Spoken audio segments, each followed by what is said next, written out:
please let us know so we can get things. So if you put in headphones, let me see if I can put in, because I had some headphones connected. Yeah, we both have our headphones connected, the Bluetooth. Matt, right? can you hear me on this? Let's see. I put my volume down on it. All right, so there is somewhat of a delay. I don't hear much of an echo. Yeah, but there's are we getting an echo now? Yeah, you got an echo there? All right, you know what?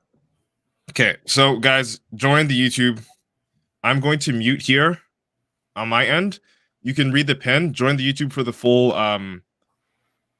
full high quality live stream. But outside of that, this audio on Instagram is not going to be working too well. So I'm going to mute myself here, but you can just read the pin comment. All right. So yeah, everything. Thanks for joining. Yeah, right, Matt, let's get it rolling, man. Yeah, we're rolling over here. We are rolling on StreamYard. Okay, so we're live on Facebook. We're live on YouTube. We're live on Facebook. Yeah, and Twitter. Okay, cool, guys and girls. All right, we're gonna be diving into it today.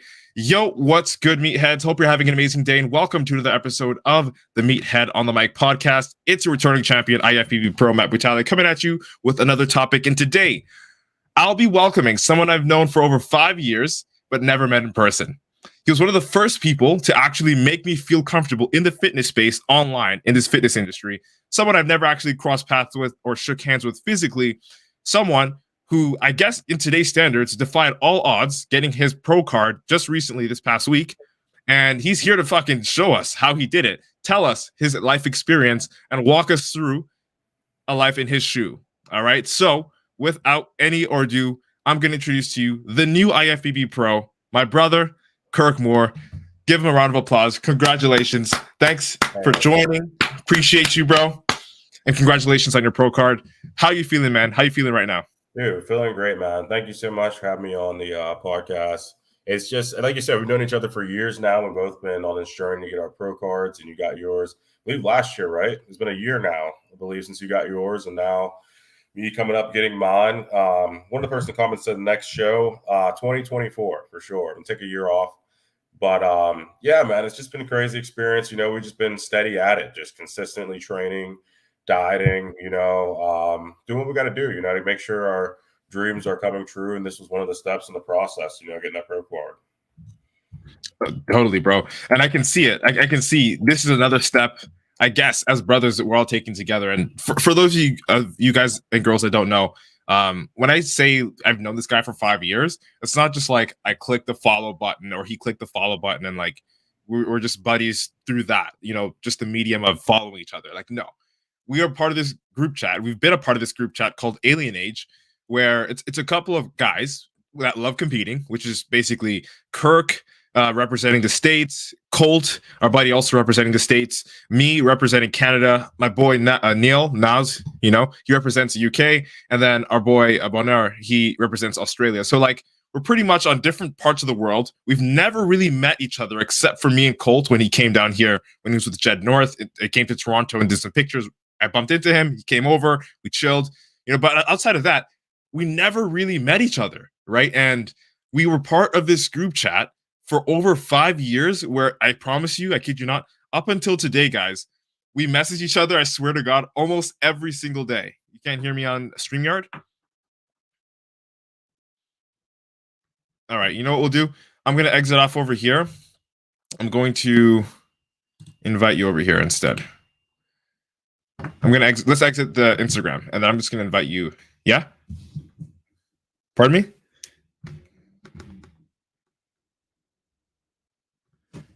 Yo. On Instagram, right?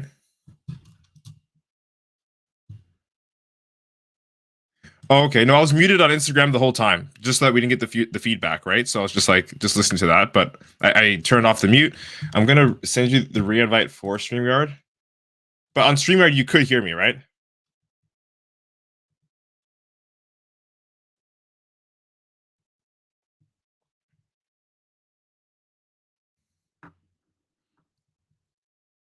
Yeah, I'll leave the sound on as long as there's no echoing or feedback, because that's the main reason I hit the mute. Just gonna send you this over here real quick. Where are we? Yeah, I'm just gonna send you the. I don't know if you can click the old link for the invite. I don't think, but either way, I'm just gonna send that to you. Oh yeah, you could. Yeah. That's fine. That's fine. Yeah, that's cool. All right, so we'll leave the audio there on Instagram. You already heard. Whoa, got some feedback. I would say if you turn it down on the StreamYard, you should be good to go. Let's see. So when I mute on Instagram, the feedback cuts off, right? But when I'm making it open on Instagram, the feedback is on. So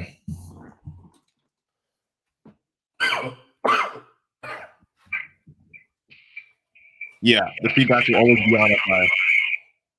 Yeah, so I don't think I should leave the mic on. So I'm just gonna leave a message there for the people. Muted because of feedback. All right, muted because of feedback. Anyway, I'll edit this part of the video out. Doesn't really matter. All right, yeah, back to where we were. So again, you can hear me clearly on StreamYard. Yeah, I can hear you on StreamYard. Excuse me, dude. I need to get some water real quick. All right, bro. Give me 1 second, man. Yeah, it's all good. Yeah. So guys, there's mad feedback on Instagram, so we're not gonna. I'm gonna keep myself muted. Just letting you know. All right. So, yeah, cool. Anyway, back to where we were. That was awkward, but shit happens. This is technology. So again, we were in a group chat for like over 5 years. Never really met each other in person, but we were always messaging each other each and every single day for the last 5 years. So it's not like, we're just like people that randomly follow each other. Like we pretty much talk every day about the problems and the things that we succeeded in life, ideas and things of that sort. So it's an honor to see things sort of mesh together and see another brother win, because I mean, we're on a roll here. Out of all the 5 of us that compete, 3 of us got our pro cards back to back to back. And like that just makes me feel good knowing where we started from. And I just want to know, Kirk, how does that make you feel? How does that make you feel knowing that like you're seeing pretty much all your brothers, including yourself, rise up and actually dare to dream and achieve those dreams? Like, how does that make you feel? Dude, it's an awesome feeling, man. I mean, like you said, we've known each other. We've been talking to each other like for years now, every day, in our group chat. And to see Nas turn pro and then to see you turn pro and then now myself, I mean, it's just an amazing feeling. And we got in the comments, he said, absolute inspiration. Really appreciate that. Thank you guys for joining too. I know we've got some technical difficulties. Really appreciate you guys. But yeah, man, it's just a crazy feeling because we've all been there to motivate each other. We all understand the process and how challenging it is to balance life out and prep and really be there to push each other on those hard days and be like, hey, man, it's going to be tough. Like you're going to have multiple low carb days in a row, cardio, but we're all there because we all know what it's like, in those dark spots and prep, and we can be there to motivate each other. So it's pretty cool to see it all just happening one by one. And that we've been friends for years. This has been our dream. And just to see what happens in the future, man. I'm super excited for the future and to see what can come of all of this. Totally, man. And it gives me butterflies. I won't even lie, bro. It makes me, when I think about it, it's still hard to understand that the dream is coming true. But that's one thing. And I'm proud of you and I'm proud of us as a unit. But let's dive into Kirk's life a little bit over here. Again, this episode is about you and the new IFBB Pro, not only in Alien Age, but like a new IFBB Pro in general. And Sure. I want to know, like, outside of just being a high performing athlete, which you are, what are some of the things that, I mean, if you really want to get vulnerable with us, that you struggled with growing up, like outside of just competing, outside of sports, like as a man, as an individual, what are some things, Kirk, that, you haven't really told us that you went through growing up, if there's like a specific story? Dude, yeah, no, I guess even like now, somewhat, there's just like I'm a very confident person, but just having that ultimate belief in myself. Like I texted my wife backstage before the Clash show, the show that I qualified before doing nationals. And I was like, hey, I think it's going to be a wrap. There's no point in doing nationals. No way I'm about to win this show. These guys back here look like freaks, And she was just like, oh, we'll see what happens, because like I look at myself and I didn't see a pro just standing there like that, a pro level physique. is because I'm just very humble about that. It's like I don't look at myself and be like, oh, I look amazing. Like I've never really felt that way. I just look at myself and I'm like, oh, this needs work or this needs work. I kind of look at that flaws more so. And so even just growing up, as a kid, I just like I was very confident in myself, but at the same time, like didn't see myself maybe for what the level of like who I truly was, kind of just downgrading some. So, dude, I appreciate that. I appreciate the honesty. Again, it's hard, especially as a competitor, to just have like this outright confidence in yourself in the sense where like you just know you're the shit. Some guys have that, most guys don't. And that's just because it's not, I would say it's not really related to like losing a lot. It's just like having the most realistic sort of POV and also being very humble. Like you don't want to seem arrogant and like you're full of that hot shit, right? So I get that. I get where you're coming from. But you also mentioned, Kirk, you said you messaged your wife backstage and were like, oh, like this is a wrap immediately before everything really hit the fan, before we even went to the nationals. Do you know where that might have like stemmed from, that feeling of like self-doubt? Because I mean there's being realistic, and then there's like completely dismissing yourself and like not seeing your actual potential based on your performance and the way you look, right? So is there another point in time of your life where that's happened and you've like completely dismissed yourself or never gave yourself the chance because you didn't think you were enough, or like you thought you were less than because of the condition that you're born with? Yeah, I don't know if it's so much like stems from like the condition I was born with, but I'm very realistic with myself. And so I feel like it's to the point it's like where I downgrade myself sometimes. Like I'm realistic, but it's like to the point where it's just like, okay, like you got to give yourself some credit, but a specific time in my life, I don't know, even in wrestling, I know you were a wrestler as well. Like I didn't think I'd end up making it to states and stuff like that and qualifying for states when I was in high school at some point, but then we ended up doing that, So definitely, I guess, just that self-doubt, and getting over that. And I feel like this really made me kind of help to start getting over that self-doubt because I accomplished something that, like, looking at 6 years ago, I never thought I would even accomplish. It was just a dream, and then now things are kind of coming true a little bit, coming into fruition little by little, Totally, man. I see what you're saying. Definitely, especially as a wrestler. Let's walk back down memory lane here and talk about wrestling real quick. Shout out to Nas. He's in the house on Instagram. I know he probably can't hear me on the Instagram there, but he knows to read the pin. Draw it on YouTube. Anyway, so let's talk about wrestling, man. Let's.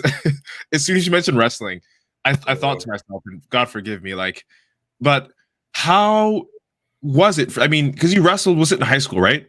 Yeah, I wrestled in high school. Freestyle or freestyle was it? What is it?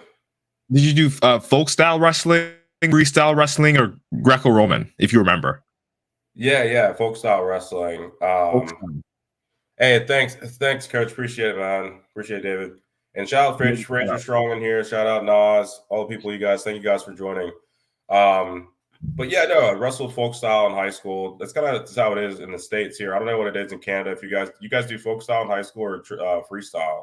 Freestyle mainly. We do have folk style, but that's kind of in clubs and excluded. The main is freestyle, though. Freestyle, Greco-Roman, but mostly freestyle. Yeah. Really, dude? It's completely the opposite here. For us to do like freestyle, Greco-Roman, it's in clubs. Like, but you do folk style in high school. So folk style wrestling, pin them, get them on their back, whatever it may be. There's not a lot of different things going on too much. I mean, you're getting back points, whatever. But yeah, no, I feel like having my condition like this too, like, in some ways limited me, like when you're just shooting a shot or you're trying to block someone's shot, in wrestling.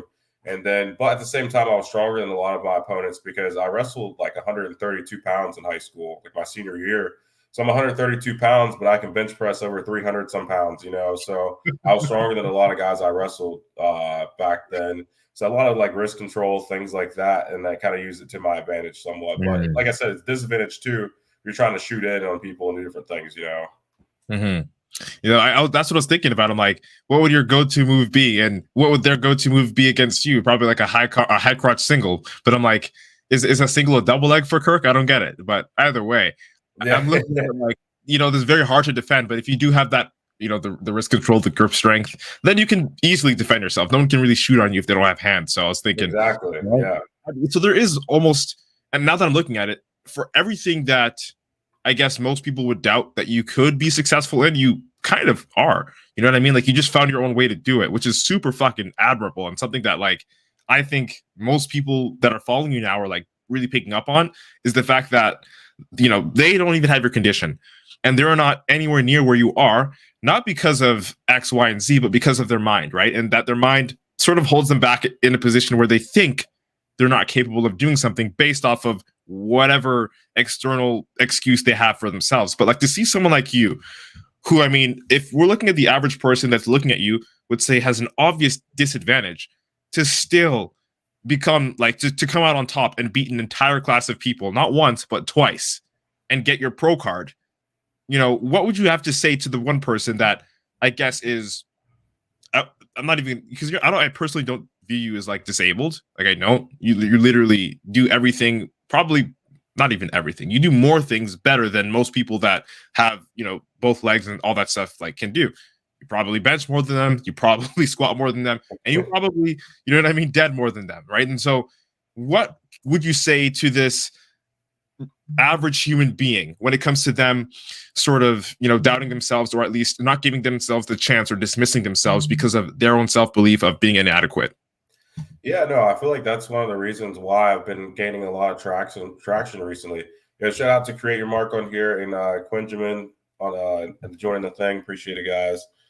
Thank all you guys for joining. But yeah, no, I think that's why I've been kind of gaining some traction here on social media lately, because like the average person, I feel like it kind of takes that excuse away from them and they're just become inspired, They're like, hey, if he can do it, I can be able to do it too, like he has extra challenges that I may have, and he's still able to do it and show that he's able to overcome these things. And so let me get off the couch, or let me do this, make sure I'm getting my diet or doing my cardio, because for him, even cardio is more difficult, than what an average typical person would have looked like, So things like that. I feel like I've been able to inspire people because of the condition that I have. Because I don't, like you said, like you don't view me as a disability. I don't really view it as that either per se. It's because I've had it my entire life, and so it's all that I know, It's just my human experience. So period. I like that, bro. I like that. This guy said it's my human experience. And I think that's, it applies individually to everybody. I love the way you worded that. And that your individual experience is like, I think, unique in the sense that it's almost like you're pushed to take the harder route, but it doesn't feel as hard for you. So it's like your default setting is everyone else's hardest setting. And even on that, you're still able to like fucking, deliver on this level, which I think personally is wicked. It really shows the power of the mind.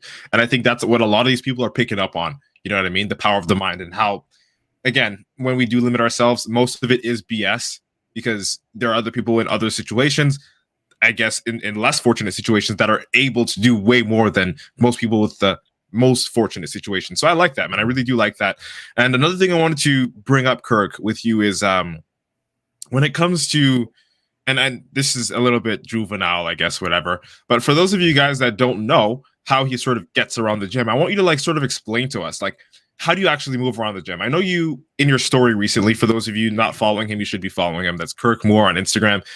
On your story, you posted, you're doing Smith machine rows, right? And you put the dumbbell down on your other leg, and you would stand up there, create a balance, and then you could row over there. So walk me through your compound lifts and how you sort of get through them with your condition, just so that everybody else knows. I have a firm idea, but other people might be asking, how did he develop such a symmetrical physique if he doesn't even have like the foundation on the ground to like, So walk us through, how do you, get around these obstacles?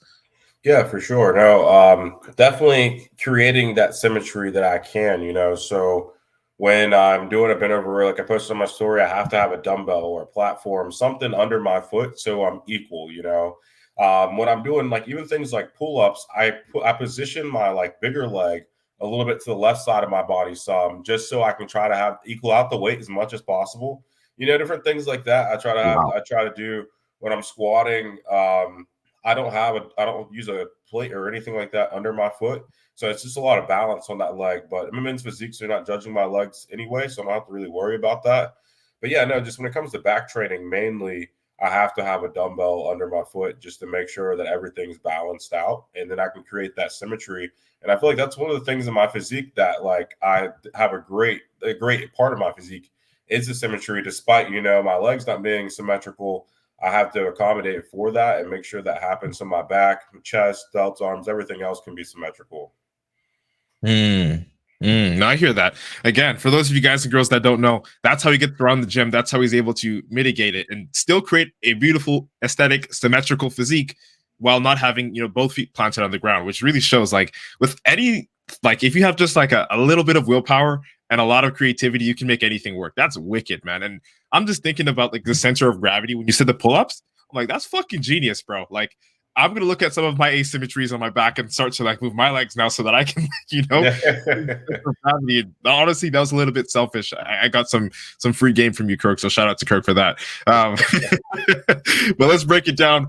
I want to get a little bit into the more vulnerable topics here. So first of all, for those of you guys and girls that don't know, Kirk does have, he was born with a condition, right? And I'm not too, well versed on his condition. I want you to actually explain to us, Kirk, what about your condition that makes it unique? Like, what were you born with? Like, what's the full acronym, right? And who does it usually affect? And is it life threatening? What are let's get a full scope on essentially your health when it comes to your condition there. So walk us through when you found out and everything. Gotcha. Yeah, no. So I mean, it's a congenital birth defect, so you're born with it, and it's my parents. Because back I was born in '97, so back then they didn't have all the different sonograms and all. I think it's sonograms that they have now.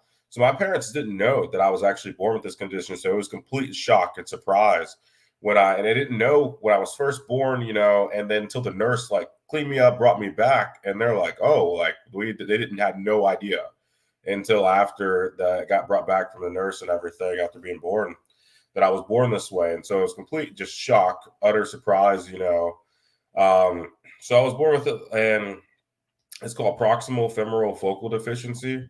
And so it's just a birth defect where my femur bone doesn't develop all the way. So my femur on my left leg's only about this long. So there's about an 8-inch difference between my left and my right leg.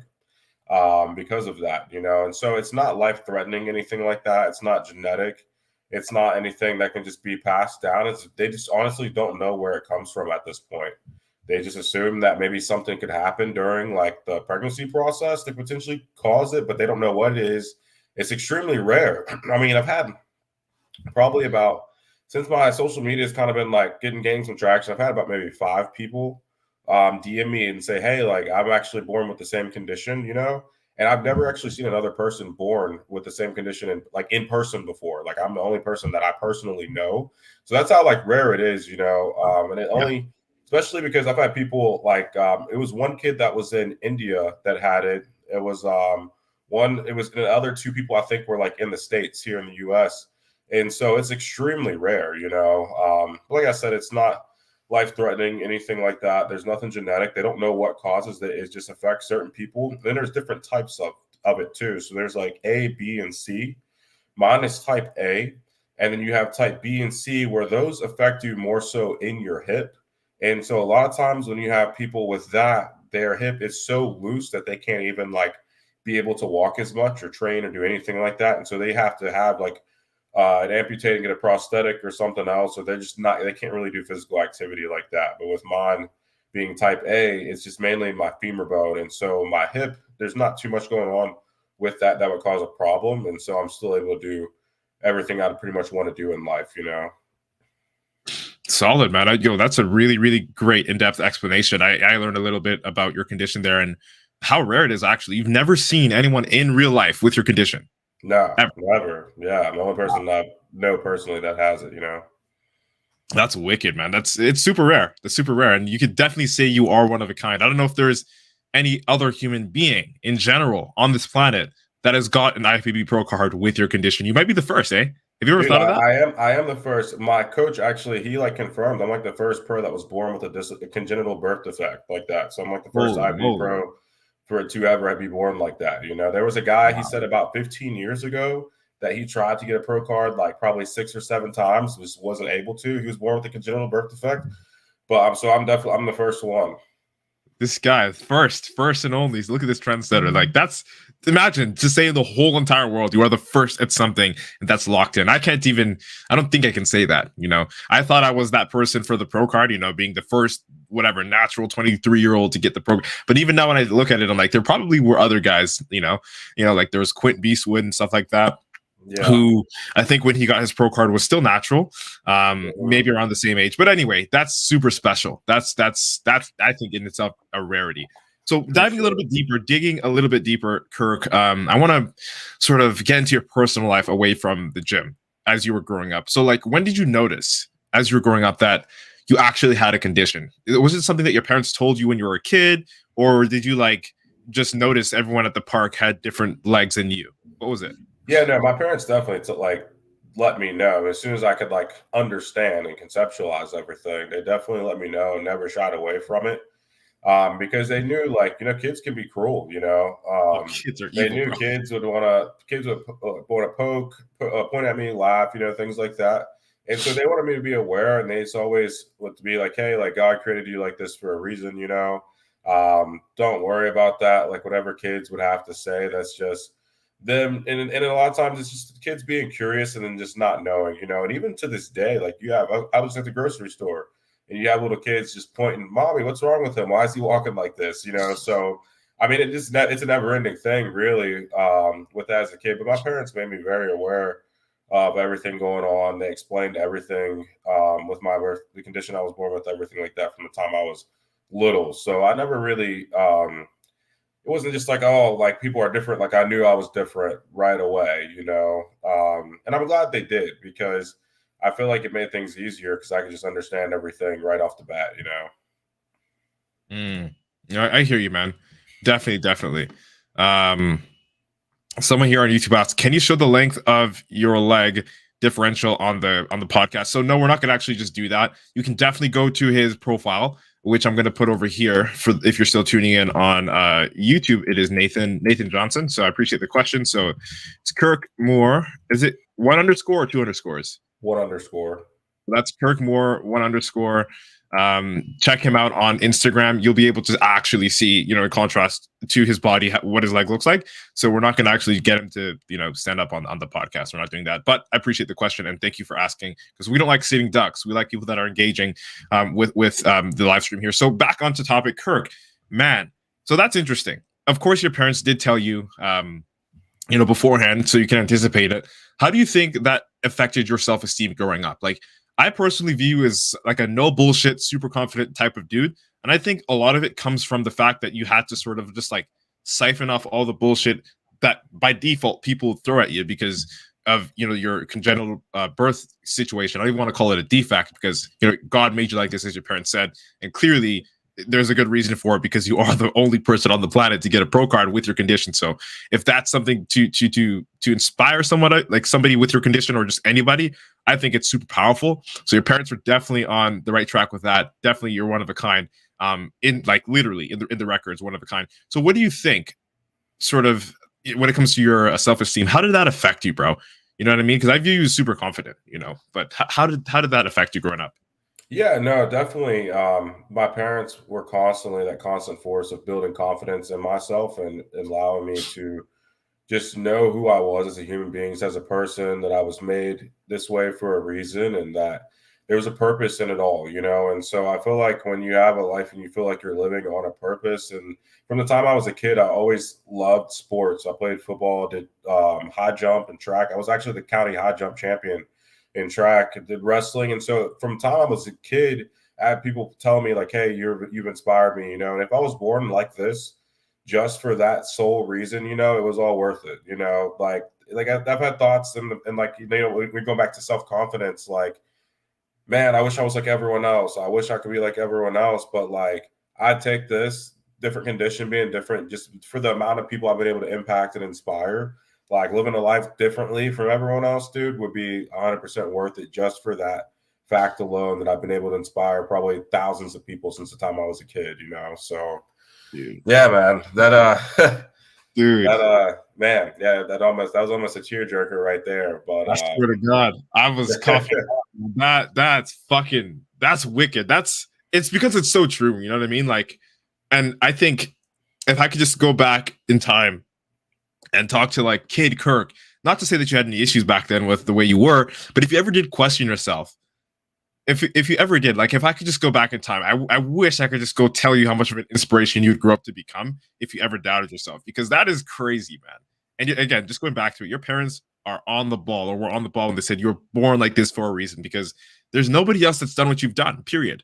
And I think that is in and of itself just spectacular. It just shows the rarity and the beauty, if not the blessing, in like your own ability, right? And the fact that it isn't really a disability, it's actually an ability, the ability to inspire others at a magnitude that most people can't actually do, including myself, which honestly, I'll throw that up there because that is wicked. That is something that I personally aspire to do. I want to inspire people, as many people as I possibly can with my journey, just as like any other fitness influencer wants to, right? But I think your level of impact and the reason of your growth is something crazy, and it's something that you do deserve.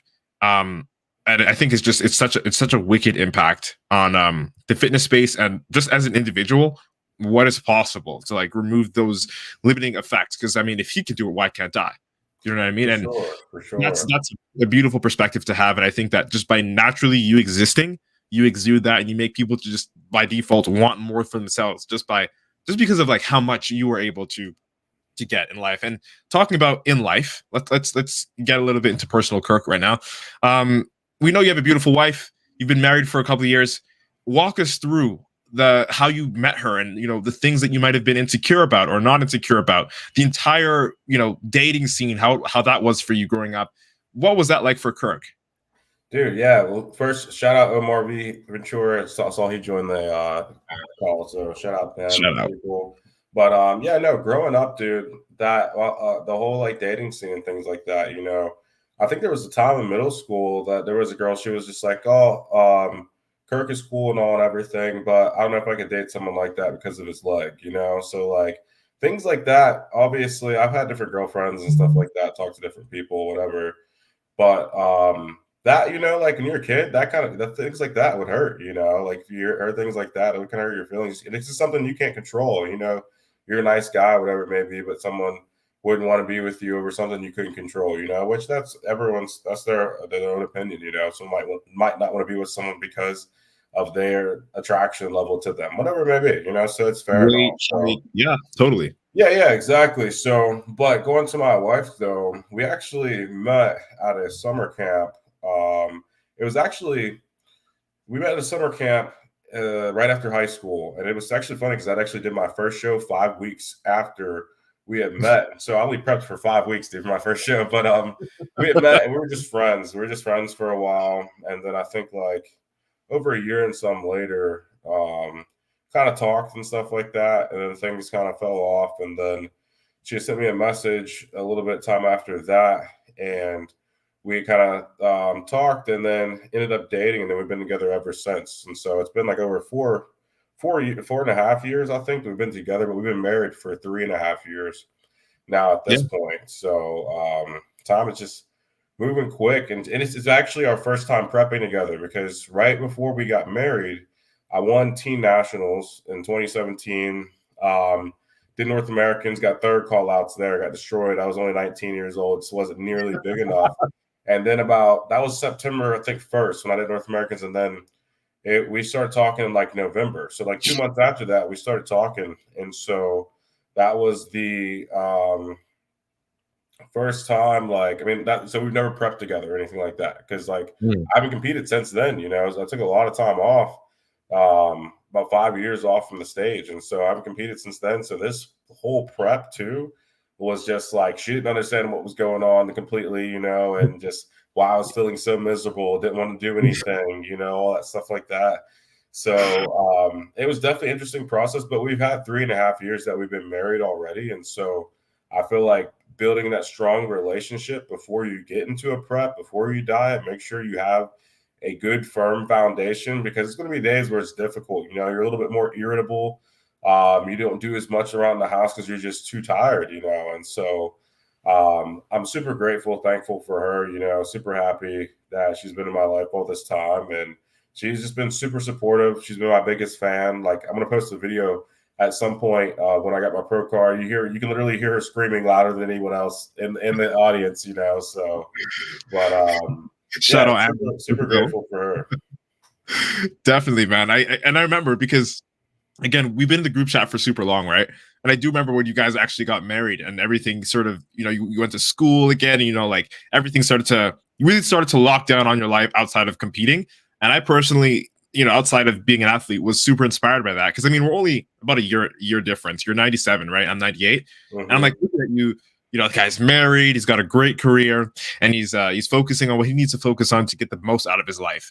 Right. And that was always personally, I don't know if I've ever told you something that's always like inspired me to, want to like hunker down and, stop being, you know what I mean? Like a bit of a fool, right? Like you've been that role model for us. As like when I look at it, it's like you are, when I would like think of it, it's like you're very no bullshit, kind of monotone, but direct to the point and always get what you want. And I think it's because of, it's not because of anything in particular in terms of like your condition, but the fact that you do have those character traits, as well as I guess we'll say the rap sheet to back that up with your competitive nature and like you winning your shows and you inspiring other people. It's something special, man. And I'm extremely grateful for the random fact that we just connected online and that we were able to watch each other grow for the last 5 years. It's something that I'm extremely grateful for. And if I haven't thanked you already, I thank you again, Kirk, because it's something that has helped shape me up. And dude, like you don't know your impact. That's all I'm saying. Like I think where you're leading with this and how many people are inspired, but I don't think you truly know how many people on a deep level you actually impact. And I'm one of them, even though we're bros. Like I'm definitely one of them, 100%. And I just want to thank you for that, if I haven't already thanked you, bro. Thank you, brother. Yeah, man. And so I do want to get there. We had a question in the chat real quick, and I'll get back to it. But it says, "What motivated you to start working out?" Really, I would say just real quick, so we can get back to where we're at. But what motivated me to start working out? My dad worked out. So my dad played college football here, and so he's always been in shape. My dad's 51 and still like jacked, like still can bench press like hundreds of pounds, like and it is like just crazy. Dude's still huge. And so seeing my dad growing up, and then seeing like people like He-Man and like all these different action figures, Dragon Ball Z people, like things like that. It's like, I want to look like that, So mainly my dad, and I have a great relationship with both my parents and family. And so seeing him always train, and I had a bench in my house from the time I was born. And so I was like 10 years old. I'm like, Dad, I'm going to get on the bench. He's like, no, wait till you're like 12, 13, So the day I turned 12, I'm like, Dad, you said when I was 12 I could bench. And so I started benching right at 12 years old to the day, because I was like, you said I was 12. So December 4th, like that day, dude, I was just like, we're getting on this bench. And so, but that's what's up. That is what's up. Man, kind of going back though really quick, because I did want to say something else about the thing that you were talking about, the impact. I really appreciate that, man. First, it's really thank you. It means a lot to me. But I feel like a lot of younger guys coming up, they need to they don't have to obviously do my direct path and what I did, but it's important to get yourself set up financially and get yourself set up outside of bodybuilding, because bodybuilding is always going to be there. And when you're younger as well, a lot of times you don't have the muscle maturity, you don't have the density anyway. And so if I would have came back any earlier than I did, I don't think I would have been ready for a pro card. I wouldn't have been ready. But in that time, I got a degree, got a master's degree, got a good job, working for a Fortune 40 company, so working for a big company and everything, making good money. And so people need to get time to set up that side of life first, because it makes bodybuilding so much easier. Because then our coach will be like, hey, can you get this? Can you go buy this supplement? Can you get this? And I have the money there to do it. I can pay for the show. I can pay for my tan. I can do all of that stuff and get whatever food I wanted, like anything I could have, I could get it, because I set my life up outside of bodybuilding first, where you have a lot of these younger guys coming up and they think bodybuilding is everything, and they don't even have the muscle yet. They don't have, some of them may not even truly have the genetics yet, or see where their genetics have played out, because they haven't been lifting long enough. It's like when I said I started lifting at 12. So when I was in 8th grade, I was benching 200 pounds, so it's like, I've been lifting in 8th grade, would be 13, 14. So it's like, now I just turned 25 a few days ago. So it's like, I've been able to bench over 200 pounds for 10 years. It's like, I've been putting in time into this.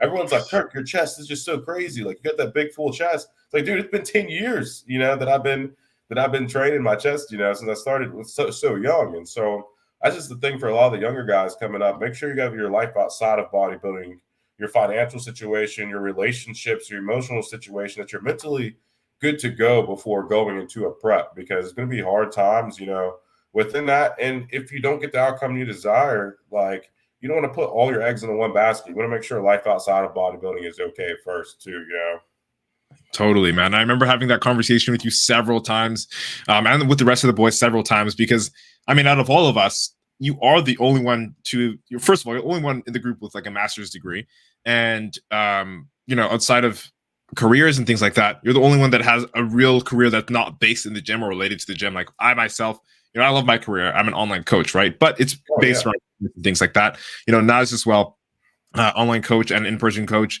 Bonaire as well, he does the coaching, and he has his own side gigs. Like we all have something, but it's tied into fitness. Like but to see you, like you have something that's also like completely removed. It's like you're Clark Kent, like Superman, and right. So it's like you got Superman on stage, and you got like what I mean, the big company that you work for, right? So that's pretty awesome. I think you pretty much check every box almost, right?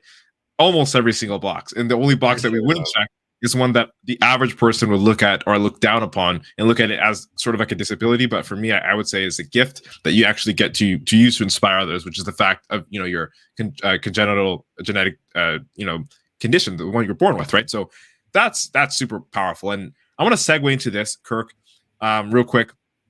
So we know you started to train at like 12 years old, right?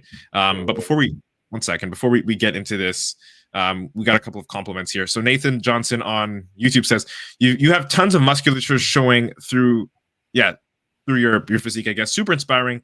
Our differences should be celebrated, man. So shout out to Nathan. I appreciate you. I think he just tuned in on your page. Maybe he followed you or whatever it is, but he's the guy that asked about your leg earlier to see it on the camera, but I think you checked that out. So shout out to Nathan. Also, Superhuman Unchained says, I will always support you and your channel. So shout out. Thank you so much. Appreciate your support as always, brother. Also do check out Kirk Moore. So that's Kirk Moore, KIRKMOORE _ on Instagram. That's KIRKMOORE _ on Instagram. Check him out. He's a spectacle. He's definitely one of a kind and the first of the kind to get his pro card with his condition. So check him out, Superman Unchained. Appreciate that. So back to what we're talking about, Kirk. So we know what made you want to train. Your dad has always been training. He still trains. He's been benching for over 10 years. It's amazing. But what actually made you want to compete? Like, what was it that, did something spark an interest in you? Was it that you were no longer, for me, I was freestyle wrestling, and then I stopped, and then I still had, that competitive drive, but I had no outlet. So I decided to compete sort of in like a response to like a breakup, just to do something. Right. But what was it for Kirk? What was it for you to spark that fire to get you to compete? What was that initial thing? Yeah, so one of my best friends, still one of my best friends to this day, he actually came to the show and watched me turn pro. My buddy Ben, I think his Instagram name, I think it's Ben _huge or Ben huge _ I can't remember right now, but he senior year of high school, he was competing, and I was just like, oh, that's kind of cool. He trained and everything like that. And he was like, dude, you should compete, man. He's like, dude, you're like jacked and stuff like that. Like, you've been lifting already. Like, people in high school called me Hercules, because I had so much, because I was still like muscular in high school, whatever, So that was kind of like my nickname. That's wicked. I'm gonna call you that. Hercules. So he's like, dude, you need to compete, man. And I was just like, I'll think about it. And so we'd live together sometimes. And he's like, no, man, just do it. Hey, thank you so much, Thomas. Really appreciate it, man. But he was just like, yeah, just compete. And I was like, I guess we can try it, because they have men's physique, whatever, And so that was actually, like I was talking about that summer. I had the summer camp to go to already. So I went to that, and there was a show in Pittsburgh. It's about an hour and a half away from me. That was 5 weeks after that. And I was like, all right, whatever. Let's just jump into this show. He's been wanting me to do it. And I got second in the teen class. And I think I got fourth in men's. And so then there's the guy that won the teens. He was like, oh, my coach thinks I can win teen nationals next year. And I was like, oh, okay, well, that's cool. Like, well, shoot, I want to do it too then. And it was almost like as if the guy was just like, well, hey, my coach pretty much thinks I can win this.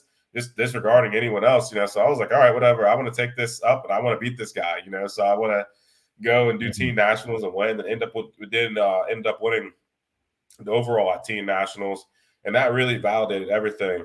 Hey, how's it going, Mm. man? Appreciate it for joining the call today. But yeah, so after that, one of the team nationals overall win just validated for me, and I was like, okay, I definitely feel like I have a place in bodybuilding and can really take it to the next level, you know. And so after that win, I was all in. But like I said, I was in school. I went to college, you know, and so I wanted to make sure I had that part of my life set up as well. Because I knew bodybuilding was always going to be there, but I know I needed time too. You know, I needed to develop my back. I needed to develop everything, just bring more size all around. And so I just used that time while I was in college to keep just growing, you know. And so now, my first year out of college, come back to the stage and we're winning, you know, turn pro. So it's just like I tell like going back to the younger guys, use college as a time to build other things up, whether it's like your physique, whether it's side hustles, whatever it may be. If you're in that place, it's a perfect time to be able to build other things in life. So when you're done with that, you've had experience, you've had the years to be able to go into whatever else you want to do and be successful, you know? Totally, man. Well said. 100% well said. And better yet, well enacted, because it's one thing to say something and another thing to be a product of what you're saying. And of course, you're the latter, which makes this a lot more inspiring, right? Because you're actually who you Appreciate it, fucking man. say you are. And that's good. You know what I mean? And again, it's really awesome to see someone like you in this position, you know, especially over the last 5 years, to be growing through school, building up, you know, your finances, getting, you know, your wife in line, everything, you know, managing Mhm. everything that you possibly could at such a young age, right? With quote unquote disability, right? Whatever you want to call that. It's like the cream of the crop here. I don't think a human being gets much better. Not trying to pump No, your tires here, but like it is something that is worth paying attention to, and I don't think will be forgotten. You know what I mean? I think a lot of people will remember, you know, who the fuck Kirk Moore is, what he stands for, what he has done, based off of just the small time that we've spent here on Earth. I mean, you're 25, so happy belated. We already know that. I owe you appreciate birthday it. greetings Yeah. when I see you, but dude, it's crazy, and it's hard to believe, but I'm so glad that it's true and that it's not a myth, that you are who you say you are and that you got this far in life and are potentially going to go further, you know, so you just continue to go down the path that you're going. And with that, I Thank want to you. say, dude, yeah, no problem. With that, I want to say, and this, I guess, would be the last sort of cutting edge question here. Yeah. But, you know, I've always, so, you know, that guy, Bionic Body. I don't know Yeah. if you've heard Yeah. of him. He's also, Mhm. you know, he's got one leg. I don't know what his condition is. If he was just whatever it was, I don't know. But would you ever, and this is the last cutting question. Honestly, you do not Hey, have to thanks answer for it. the chance. Appreciate it, man. Thank you guys. Sorry, go ahead, Matt. No, it's all good. Don't even apologize. Shout out to everybody that is commenting. We want to, you know, keep you guys engaged. That's what's up. But so, bro, I guess this is a question that it's like a ghost question. Most people might think about it, but never ask it. Would Hmm. you ever, Kirk, ever in your life consider amputating your leg? You know, as of now, I haven't thought about that. You know, really too much. I don't really think about. I don't really think about it. You know, because I just been comfortable the way I am. Obviously, if I walk for too long, things like that, my lower back kind of gets a pump. You know, and if I do too much, like days and days in a row, my hip, things like that, can get fatigued, whatever it may be. And so, but no, I haven't thought about it right now. I feel like maybe in my 40s or 50s, I'm definitely probably going to need to get a hip replacement or something like that, just because I'm squatting 400 pounds on one leg, you know, essentially.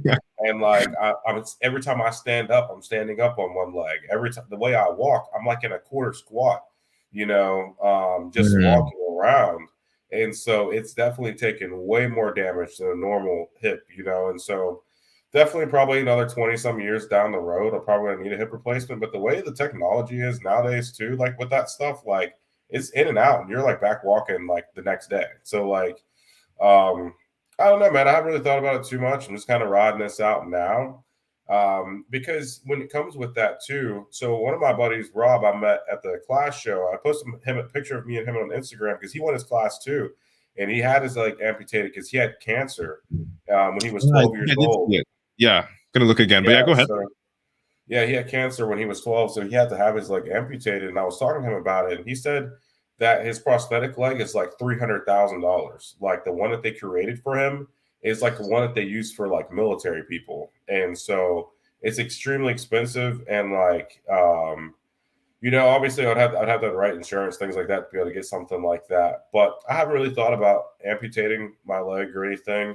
They've had the one thing with my people born with my condition, they'll cut the leg off, flip it around, and then the heel of your foot would become your knee.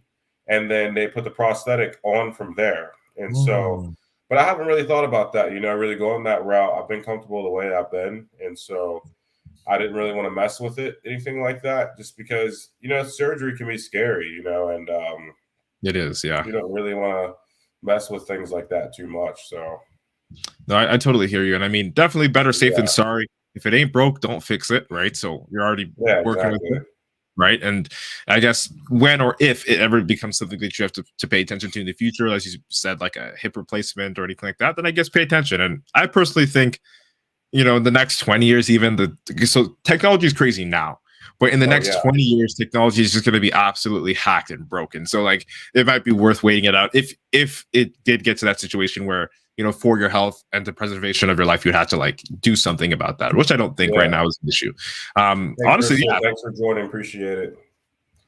Yeah, shout out to everybody that joined. Honestly, again, just to wrap it up here, give us to the best of your ability. If you remember how it felt like on stage, give us in one word the feeling that you felt when you were called for your pro card. What was that one feeling? If you had to just give us a word, what was that word to tell us, how you felt? There's no way I could sum up that feeling into one word. I don't know if there's one word that's just out there.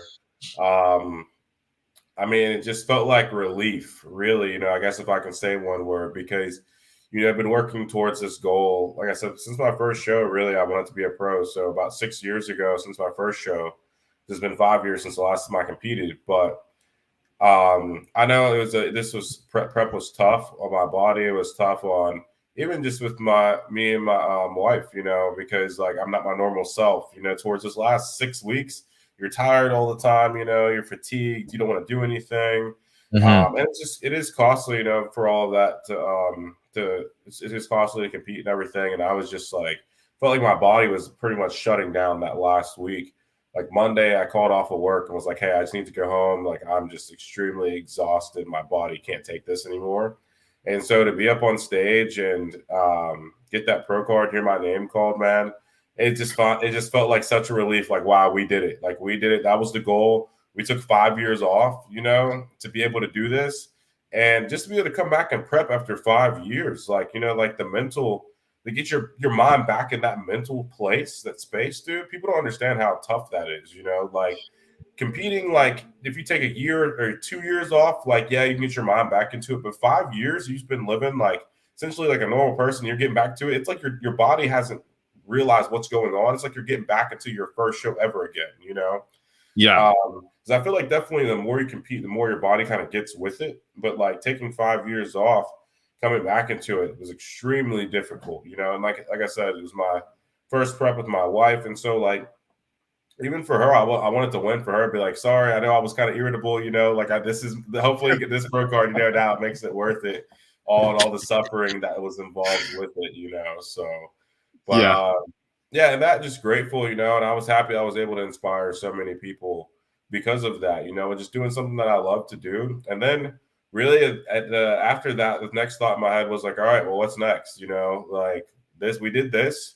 My coach really thinks that I have potential to be on an Olympia stage within 2 years. Okay. And so that's the goal now. It's like, I actually posted on my YouTube page, like when I was talking the other day, my last YouTube post. But it's like now these guys you looked up to, now they're your rivals. It's like you looked up to them, kind of idolize these guys. It's like that Rick Ross song, "Idols Become Rivals." Like, now it's like you're looking at these guys, like it's like now they're your competition. So you got to level up. I'm looking at these guys at the Olympia. It's like, okay, I want to be there. 2 years from now, I know I need to grow a little bit more, put on a little bit more size, but like I want to be on that stage with them. I want to be at the top of the sport. I want to be the first person born with a disability on the Olympia stage. Like there's never been someone with a disability on the Olympia stage. Like there's been other competitors, like you mentioned, the bionic guy. He has like a prosthetic leg, but there's been no one on the Olympia stage. And so thank you so much. I really appreciate that. Yeah, so I want to be the first one to be at the Olympia with any type of birth defect, any type of disability, anything like that. And I definitely want to make that happen. I feel like I've been able to make other things in life happen that I've wanted, but I'm just going to work hard for it until it happens, Totally, man. And I personally do believe that, of course, it's possible for you, especially within the next, 2-3 years, however you want to put it, with your coach. With someone like you, you don't seem to be trigger happy when it comes to competing. So you're like pretty much calm and collected, and you'll shoot when you have it in your crosshairs. So I don't doubt that, when the time and the opportunity does show itself, that you'll take advantage and that you'll ultimately succeed. Because I mean, look at the rap sheet, right? This is Kirk fucking Ward. Man, this is incredible. This is amazing. We're at 55 minutes here. Kirk, is there anything you want to tell to anybody that is following you for the first time, that is, is just learning about you, is inquiring about competing, or just in general doubting themselves based off of anything, disability or not? Is there anything that you want to say to this viewer, this person? Yeah, no, just thank you all for just tuning in, and just thank you for the support for both Matt and myself. But just want to say that there's don't make any excuses for yourself. Anything you want to accomplish in life, just get a plan, get that plan, stick with that plan, and just stay consistent until it happens. It's just being that consistently relentless with it every single day. And eventually it'll happen, just nonstop, just working, just keep working, find a way. Like I said, I've had to accommodate my training to do different things, but I'm sure where there's a will, there's a way. You'll find out a way to figure it out, and just keep it rolling, stay motivated, and it'll eventually happen. Love it, man. Love it. This guy's positivity is infectious. That's what I'm talking about. Definitely, this is not the last time I'll be having Kirk on the Meathead of the Mic podcast. What a spectacle. Dude, congratulations again on your IFBB Pro card. Continue to inspire the rest of us. And dude, again, before we leave, I just want to give a shout out to Mrs. Moore, because she did have to endure a lot of Kirk. A lot of Kirk, man. So shout out to her. And also, if you can, just walk us through real quickly before we leave. What were some of the obstacles that you had? Of course, this is her first prep with you, so you guys didn't really have a chance to rehearse this. But what were some of the obstacles in your marriage that you felt existed with the final weeks of your prep that you would do differently the next time around? Gotcha. Yeah, no. Let me answer this question in the comments really quick. Go ahead. Yeah. He asked, why the haircut, champ? The hair was majestic. Yeah, I used to have dreads. I used to have some super long dreads. I don't know. It became a lot. I was sitting in the chair just 2 hours. Getting my dreads retwisted. And it was a lot at the gym, washing it, all that stuff. So I just said it was enough. And just finally cut it off. But thank you. I really appreciate it. Sometimes I do miss having the long hair, but it's just much more easier to maintain when it's short. But going back to your question, Matt, what do you say? What do I do differently in the last few weeks, I guess? What would you do differently next time around in a relationship, in your marriage, to, I guess, make things a little bit more seamless when you do prep? Because it is different for everybody. And it was Amber's first time with you doing a prep. So, of course, it was, there's a first time for everything. The first time is obviously going to be the most rough. But if you had to change anything with your partner, what would you change for the future? Well, the thing that made it even more difficult is because this was the first time working with my coach, David, because I switched coaches, from the Clash to National. So this was my first time with him, and we had about 3.5 weeks. And so switching and having a coach and not knowing how their process works, what all he would want me to do, what all things he wanted me to buy, things like that, So like it was like a huge, just like those last 4 weeks were really just like a huge change, a lot going on during that time. And so I feel like the stress will be a lot less because I'll be with David the entire way through next time. And so I'll know his process of things. And so that's kind of what added on a little bit more stress too, is just like having a new coach and being able to trust in them and to get everything that I needed to get, to get ready for that next show within that time. And then just even getting my mindset ready to like crank it up, because in those 3.5 weeks I really had with David, I lost 4 pounds every single week. Like we were cranking. Like I was losing 4 pounds a week because I cut down. Like my stage weight when I woke up for the Clash was 162, and I got my weight down to 150. And then we filled back out to 155 for Nationals. And so Like that was a lot going on those last 4 weeks, and the weight was just coming off. But I needed more refeeds, and that's what I found. I was able to eat more food, do a little bit less cardio, and my body just started responding like really fast, just because I feel like I just was too fatigued going into that qualifying show, and then once we let off the gas a little bit, my body was able to respond a lot better going into nationals. I did notice that because you did send the picture to the group chat, and I was like, "What the fuck happened?" You know, like I thought it was like you tanned and you did something else, because these are two different. Like one picture's edited, bro. Like it was a very, very. You know what I mean? That was a crazy amount of progress in a short period of time. Which again, shout out to your coach, because you guys really fucking nailed the look, and you guys, definitely delivered on the package that you were capable of delivering on. So Appreciate that's amazing, bro. I love that. Again, it is true when there are a lot of flying variables and no constants, because you're a coach, then I guess things at home sort of fall apart in terms of how I guess structured they are, because if there's no structure, because if there's switching your coaches and there's something new, then that can sort of like bleed into other things and just make you more stressed. So I think that the next time around, I guess, in the Moore household, everything will be a little bit less stressful when he comes again the next time, because now you have the variables in control, right? There's not a lot of randomness. That's awesome. And again, I really do appreciate you opening up the doors there and letting us know what it's like at home, in your life, in your head, and the way you think, bro. Again, this is not the last time we'll be having you on the Meathead of the Mic podcast. I had a blast. I hope you did too as well. Guys, girls, everybody that tuned in, shout out to you guys. Thank you so much for tuning in to today's episode. That's it. That's all. If you like this episode, share it out with a friend. We hope we were able to deliver a valuable experience to you guys and girls today. Again, let's embrace your inner meathead together. It's been nice chatting. Hope you like what today's topic was about. IFBB pros, Kirk Moore and Matt Butale signing out. Boom. See you guys. Thank you. Cheers.